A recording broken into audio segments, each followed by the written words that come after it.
ایرانی صدر doctor Masoud Pezeshkian اعلیٰ سطح وفد کے ہمراہ ایک روزہ دورے پر اسلام آباد پہنچ گئے۔ صدر پاکستان آصف علی زردائی، وزیر اعظم محمد شہباز شریف اور نائب وزیر اعظم اسحاق ڈار نے نور خان ایئر بیس پر ایرانی صدر کا استقبال کیا۔ ایرانی صدر خصوصی طیارے میناب 168 کے ذریعے اسلام آباد پہنچے ہیں۔ ایرانی صدر کو پاکستان آمد پر 21 توپوں کی سلامی دی گئی، جبکہ پاک فضائیہ کے JF-17 طیاروں نے بھی سلامی دی۔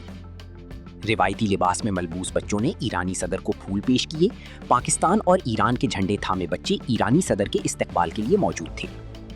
ایرانی صدر نے ہاتھ ہلا کر بچوں کے خیر مقدمی نعروں کا جواب دیا۔ ایرانی صدر مسعود پیزشکیان نے پاکستانی قیادت کے ساتھ والہانہ انداز میں مصافحہ کیا۔ صدر مملکت اور وزیر اعظم کی دعوت پر ایرانی صدر پاکستان کا دورہ کر رہے ہیں۔ ایران اور امریکہ کے درمیان جنگ بندی کے بعد ایرانی صدر کا یہ سب سے پہلا دورہ ہے۔ ایرانی صدر کے دورہ پاکستان کے پیش نظر راولپنڈی میں سیکیورٹی کے فول پروف انتظامات کیے گئے ہیں، جبکہ نور خان ایئر بیس اور اس کے گرد و نواح میں سخت سیکیورٹی نافذ کی گئی ہے۔ ایرانی صدر کی آمد اور واپسی تک سیکیورٹی ڈیوٹی پر راولپنڈی پولیس کے 600 سے زائد افسران اور اہلکار تعینات رہیں گی۔